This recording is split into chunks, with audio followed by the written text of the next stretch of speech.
রাতের খাবার খাওয়া, রাতে নামাজ পড়া সব মিলিয়ে সময়টা কেটে যায়। এখন রাত 11টা। আব্রাহাম শুয়ে শুয়ে ফেসবুক স্ক্রল করছে। ফারিহা হৃদকে অন্য পাশে দিয়ে আব্রাহামের কাছে ঘেঁষে শুয়ে পড়ে।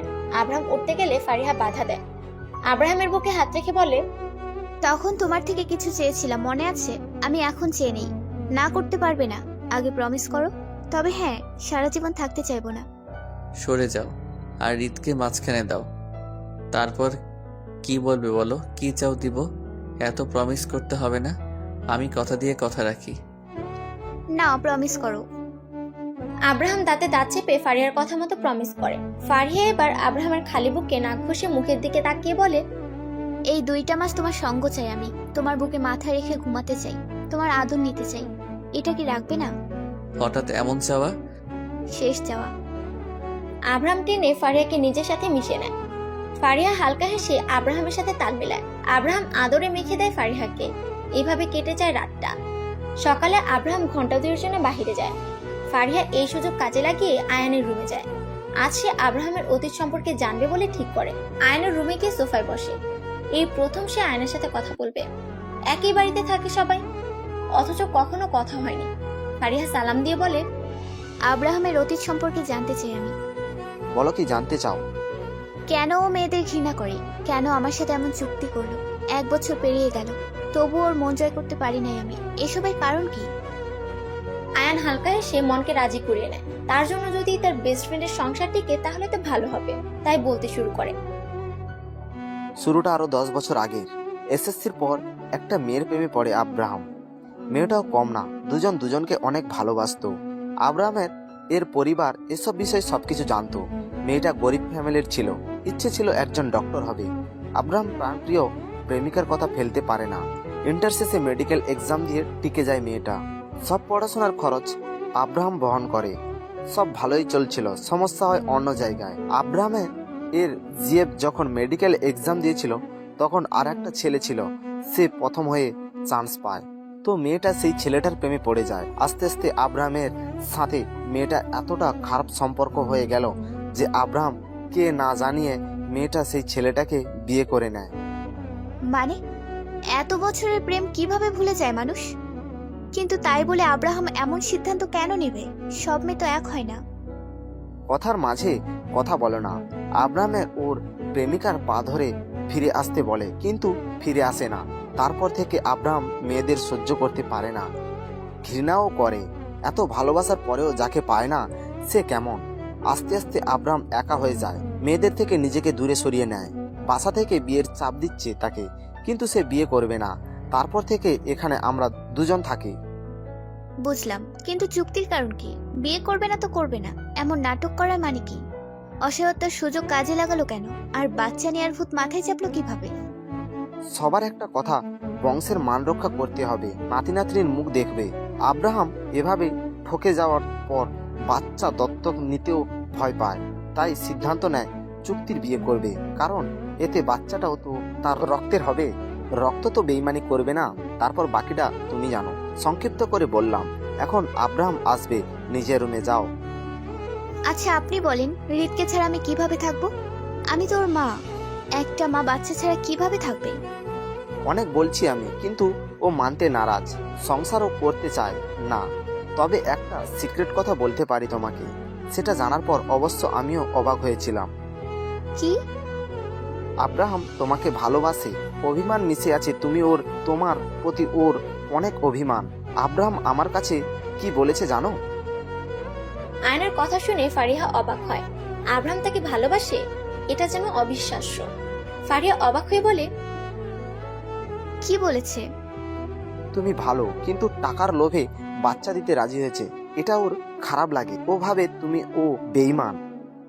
মানে আমি বেইমানির কি করলাম? আর টাকার লোভ আব্রাহাম আমাকে দেখাইছে সুযোগ বুঝে। আমি বিপদে ছিলাম, সেটা কাজে লাগিয়েছেন আপনারা। আর এখন সব আমার দোষ? ও তাই ভাবে বলে বাচ্চাকে রেখে যেতে মায়া হবে না। কেন টাকার জন্য বাচ্চা দিতে রাজি হলো? মা মরা ভাইটা আমাকে মানুষ করেছে, তাকে চোখের সামনে মরে যেতে দেখতাম তাহলে নাকি? আব্রাহাম এটা বুঝতে চায় না, তবে তোমার প্রতি ও দুর্বল। দেখো, 2টা মাস তোমার হাতে আছে, যদি পারো নিজের করে নাও। ফারিহা কিছু বলতে যাবে তার আগে গাড়ির আওয়াজ পায়। দৌড়ে নিজের রুমে যায়। আব্রাহাম এখন বাড়ি আসবে। ফারিয়া চোখ বন্ধ করে ভাবতে থাকে বিয়ের প্রথম দিনের কথা, যেদিন সে এখানে প্রথম এসেছিল। আব্রাহাম বিকেলে কাজে নিয়ে এসে 3-4 জনকে সাথে নিয়ে বিয়েটা কমপ্লিট করেছে। ফারিয়া তো ভেবেছিল বিয়ে ছাড়া চুক্তিপত্র নিয়ে সংসার করতে হবে তাকে, কিন্তু না, আল্লাহ সহায় ছিল। সে কারণে বিয়ে করে পবিত্র বন্ধনে আবদ্ধ হয়েছে তারা। কিন্তু এতেও লাভ নেই। চুক্তি হিসেবে 1.5 বছর পর আলাদা হতে হবে তাদের। চুক্তিতে আরো লেখা আছে, আলাদা না হলে পুনরায় বিয়ে করে ঘরে তুলতে হবে। এসব ভাবতে ভাবতে ফারিয়া চুপচাপ হৃদের পাশে শুয়ে পড়ে। হৃদের বুকে হাত দিয়ে বুঝতে পারে জেগে আছে। ফারিয়া ব্রুকুচকে বলে, বাপের কিছু ছাড়ে নাই। আরে বেটা, তুই তো একটু মা পাগল হতে পারিস, যাতে তোর বাপ আমাকে রেখে দেয় তোর জন্য। কিন্তু না, উনি তো বাপ পাগল। আব্রাহাম তখন রুমে আসে। ফারিয়ার কথাটা সে শুনতে পায়। ব্রুকুচকে বলে, আমার ছেলের কাছে আমার নামে কুমন্তব্য করা হচ্ছে নাকি? লাভ নাই, ছেলেটা আমার, তাই যত যাই বলো না কেন রিত সোনা আমার কাছেই থাকবে। আব্রাহাম ভালোবাসেন আমাকে? আব্রাহাম কথা শুনতে পেল কিনা ফারিয়া বুঝতে পারে না। আব্রাহাম জামা কাপড় নিয়ে ওয়াশরুমে ঢুকে। ফারিয়া বিরক্তি নিয়ে উঠে বসে। রিতকে কোলে নিয়ে ব্যালকনিতে যায়। বাহিরে হালকা বাতাস বইছে। আব্রাহাম একদম গোসল করে বের হয়। বিছানায় তাকিয়ে রিতকে না দেখে বেলকনিতে তাকায়। হাতে তোয়ালে নিয়ে বেলকনিতে যায়। এখনো গরম পড়ে নাই পুরোপুরি ভাবে, আর তুমি রিতকে নিয়ে বেলকনিতে আসছো কেন? হ্যাঁ, কেন, কি সমস্যা? আমার ছেলেকে নিয়ে কি আমি একটু সময় কাটাতে পারবো না? এটাও কি চুক্তির মধ্যে লেখা ছিল? বেশি বোঝো কেন? হৃদের ঠান্ডা লেগে যাবে। 12টা পার হয়ে গেছে, গিয়ে গোসল করে নাও, আমি রিতকে গোসল করে দিচ্ছি। গোসল করে আসছো তুমি? আমি রিতকে গোসল করাই দেই আজকে। রিত আজ থেকে আমার সাথে গোসল করবে, দাও। কেন? এতদিন তো আমি গোসল করিয়ে দিলাম, আজ তোমার শখ জেগেছে কেন? কারণ কয়দিন পর তো চলেই যাব। না থাক, আমি গোসল করব না, সকালে করেছি, এখন ঠান্ডা লাগবে। গুদর। কি? ফারিয়া হা হয়ে আব্রাহামকে দেখে। আব্রাহাম সেদিকে পাত্তা না দিয়ে রিতকে গোসল করাতে নিয়ে যায়। গোসল করিয়ে হালকা খাবার খেয়ে নেয়, সাথে রিতকেও খাইয়ে দেয়। তারপর দুজনে শুয়ে পড়ে।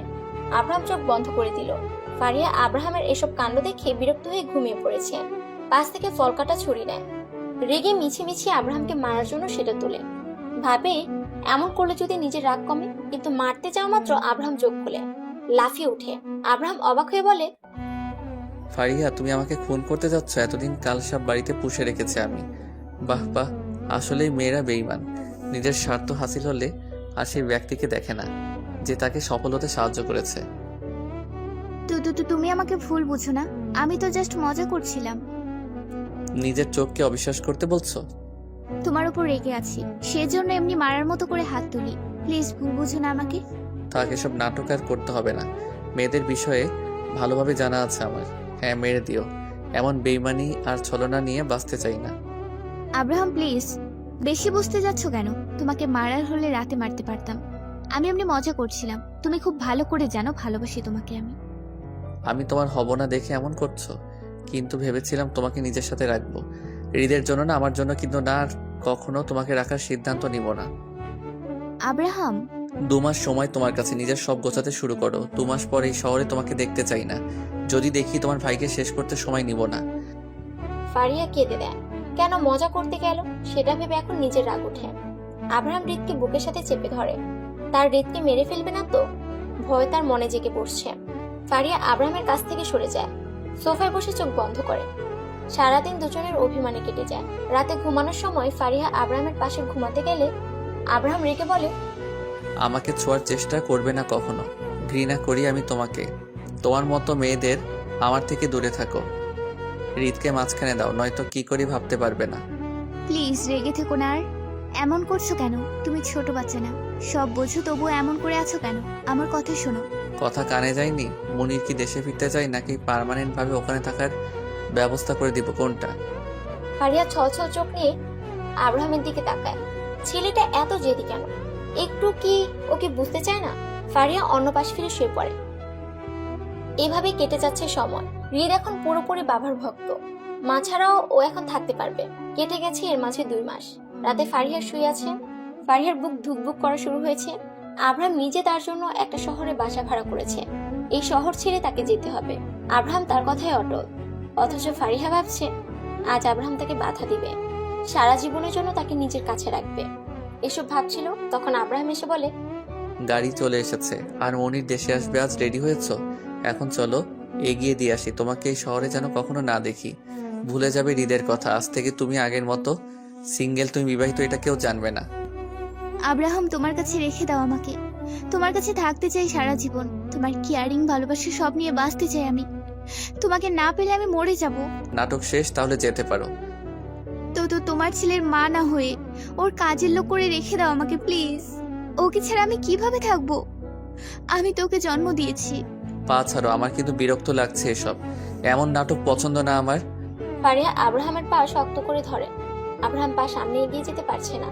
ফারিয়া পা ধরে কেঁদে কেঁদে বলছে, আব্রাহাম, দয়া করো আমার ওপর। কখনো তোমার বউ হওয়ার চেষ্টা করব না, হৃদের মা হব না।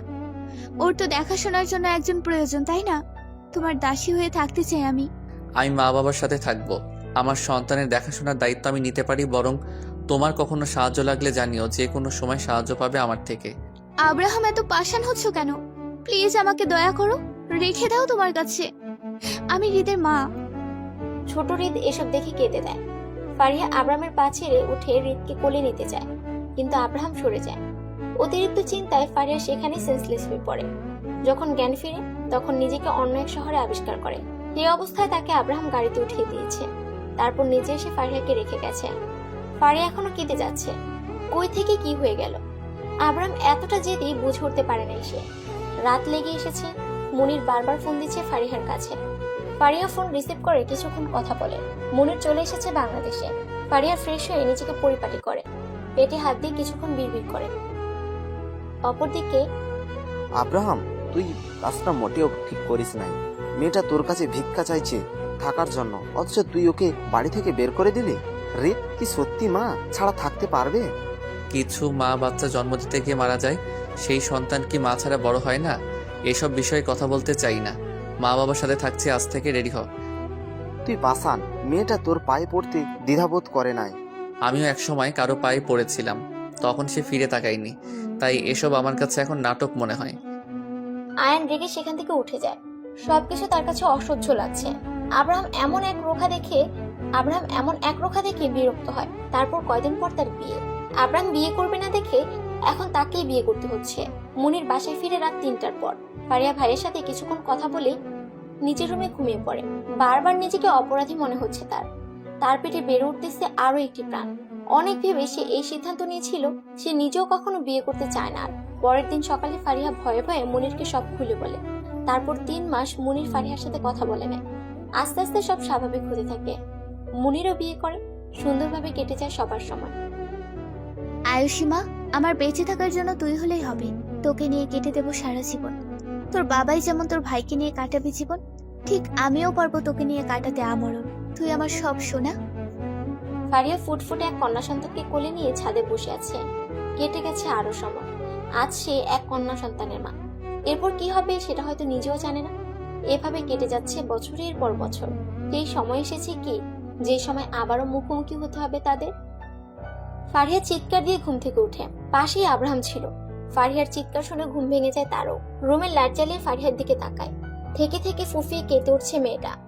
আব্রাহাম ফারিয়ার পাশে গিয়ে জড়িয়ে ধরে। ফারিয়া 2 হাতে আব্রাহামকে খামছে ধরে। আব্রাহাম অবাক হয়ে বলে, কি হয়েছে তোমার? এত ভয় পাচ্ছ কেন ফারিহা?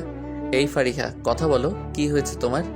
এই আমার দিকে তাকাও, দেখো কিছু হয়নি, কাঁদছো কেন? ফারিয়া আব্রাহামের দিকে তাকিয়ে দেখে একবার সে নিজের বেডে আছে। আর এখন রাত। ঘড়িতে কয়েকবার চোখ খোলায়। বেশ কিছুক্ষণ আব্রাহামকে পরখ করে সে। তারপর ভাবে সে এতক্ষণ স্বপ্ন দেখছিল। এবার ফারিয়া আব্রাহামের একদম কাছে গিয়ে বলে, আব্রাহাম, আমাকে ছেড়ে দেবে না তো তুমি? আমি তোমাকে ছাড়া থাকতে পারবো না। হৃদের জন্য হলেও আমাকে রেখে দাও প্লিজ।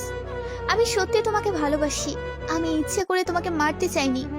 সেটা নিয়ে ভাবতে গেছো কেন? কিছু ভাবলেই ভয় পাও, তুমি জানো না? সরি কালকের জন্য। হৃদের ঘুম ভেঙে যাবে, কান্না করো না, শান্ত মেয়ের মতো ঘুমাও। তুমি আমাকে ডিভোর্স দেবে না? সত্যি করে বলো, আমি তোমাকে ছাড়া কিভাবে থাকবো? তোমার মতো আমাকে কে আগলিয়ে রাখবে? রাতে এসব কথা না বললে কি হয়? আমি অসহায় ছিলাম আব্রাহাম, সেজন্য তোমার সাথে রাজি ছিলাম। আমি এত কিছু তখন ভেবে দেখি নাই।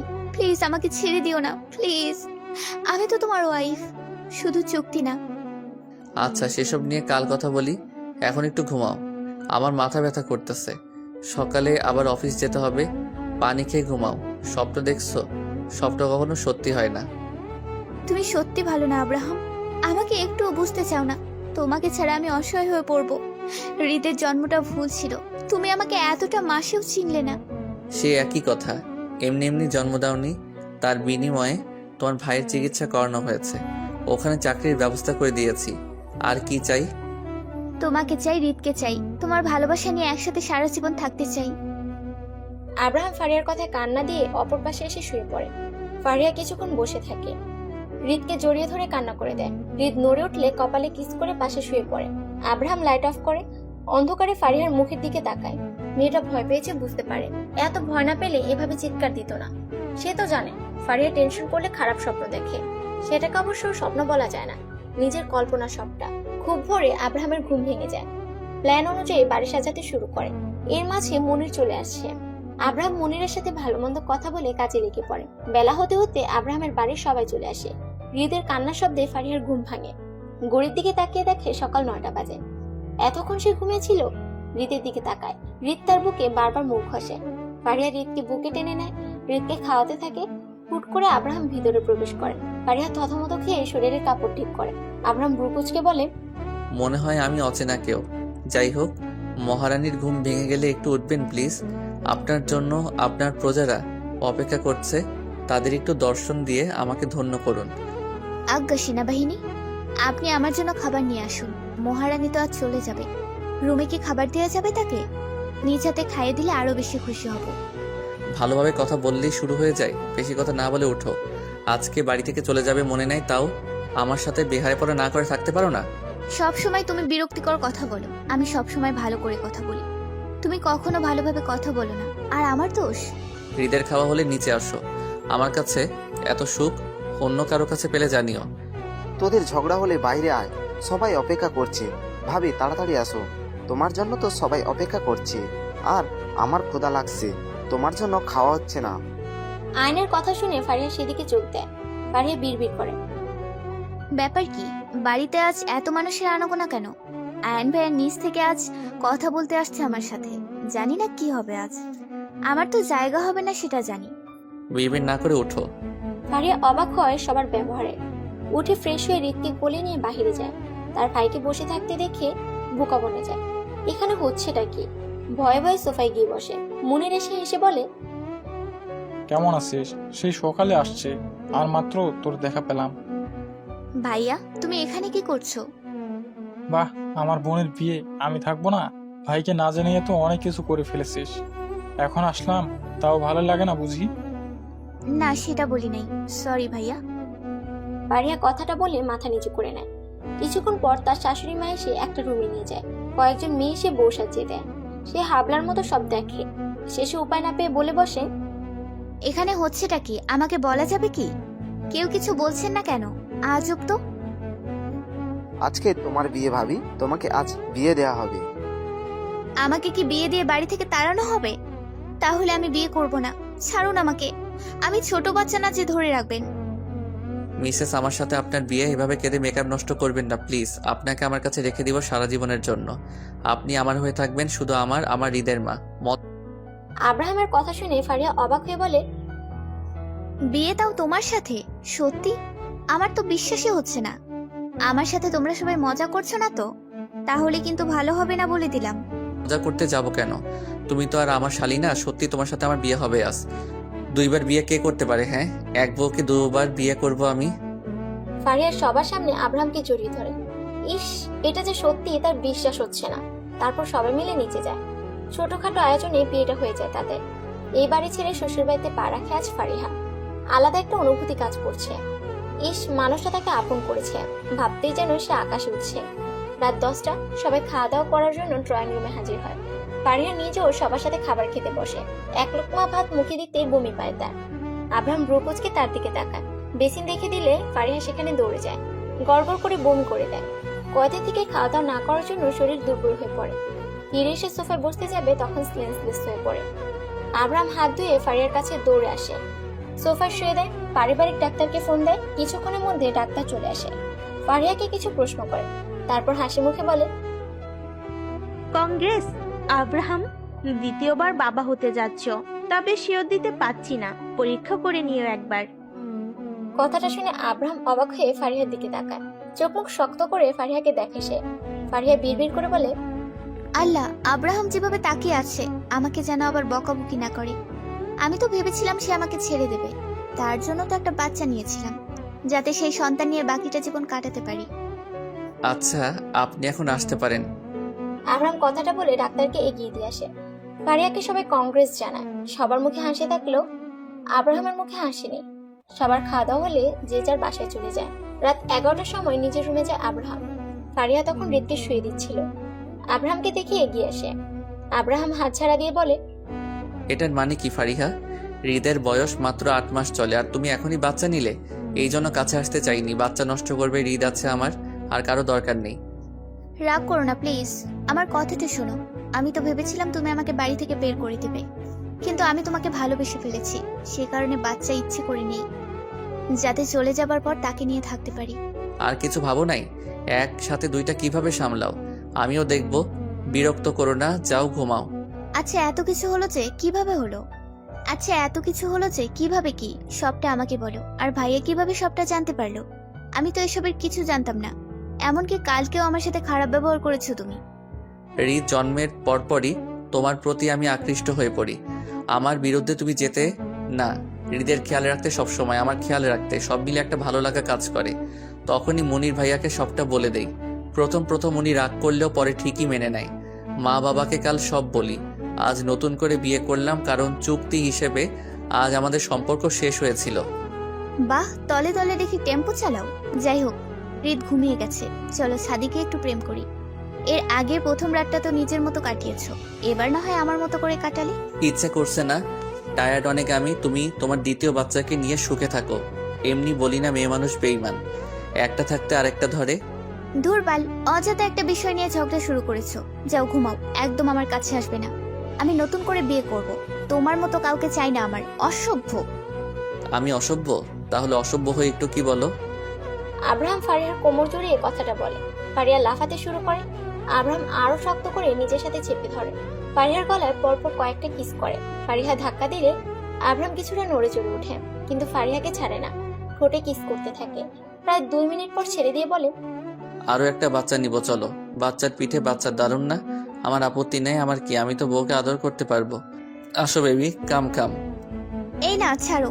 আমার না প্রচুর ঘুম পেয়েছে। এই দেখো, আমার চোখ বন্ধ হয়ে আসছে। তুমি কি বলছো শুনতে পারছি না, দেখতেও পারছি না। হৃদ ঘুম থেকে জেগে যাবে, ছাড়ো। পালাতে চাচ্ছ? ফারিয়া মাথা নাড়িয়ে হ্যাঁ বলে। আব্রাহাম খিলখিল করে হেসে ওঠে। ফারিয়া নিজেও হেসে ফেলে। আব্রাহাম ফারিয়াকে কোলে নেয়। বেডে গিয়ে লাইট অফ করে ফিসফিস করে বলে, দ্বিতীয়বার তোমাকে ভালোবেসেছি আমি, তৃতীয় কাউকে চাই না আর। তোমাকে শেষ পর্যন্ত রেখে দিব, ভালোবেসে সবসময় পাশে রব। তুমি আমার শেষ প্রিয়, তুমি আমার প্রিয় মানুষ হয়ে রবে আমার শেষ নিঃশ্বাস পর্যন্ত।